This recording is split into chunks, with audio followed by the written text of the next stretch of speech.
In this chapter, we're going to look at assembling your team. That's really what filmmaking is all about, collaborating and coming up with better ideas as a group. Where can you find your crew? This is a tough one. Essentially, you're hiring crew members to work on your project, just like hiring somebody for a job. So just like hiring somebody for a job, it's kind of a gamble. You never know if the person you're hiring is going to care about the job or be good enough or not. In my experience, referrals are the absolute best source of finding great crew members. You can look on local message boards, different websites, check with the local state film office. There's groups on Facebook, even Craigslist. There are tons of places to hire crew members. But all these are very risky to me. I've been on plenty of film sets where the bad attitude of just a single person really damages the morale and creative atmosphere of the entire set. But when you hire crew members referred from people that you know and trust, you have a much better chance of getting a crew that you mesh with. Later in this series, when we look at wardrobe, I'll talk about why I hired Bitsy Rinny, who didn't have any film crew experience at all.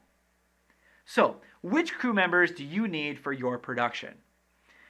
Well, I hate to give you the worst and most annoying answer ever, but it all depends. It depends on your budget, and it depends on the type of project you have. I would say that The Assurance was probably a medium-sized shoot for a short film. It wasn't a tiny budget short by any stretch of the imagination, but it also wasn't a big budget short either. So you can use our crew as kind of a general guide, though your crew might need to vary in size and composition from ours.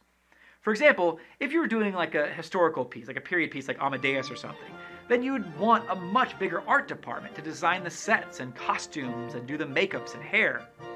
If you're doing a typical indie drama where people, sit in a cafe and talk about their feelings, you might not really need any of these positions. If you do want more crew but can't afford it, try utilizing the team that you do have and be more creative and do more work on your own. Borrow stuff, build stuff. Don't just throw money at your problems. Be resourceful. My wife Heather asked her Facebook friends if anyone knew of anyone that had a handmade looking cart thing.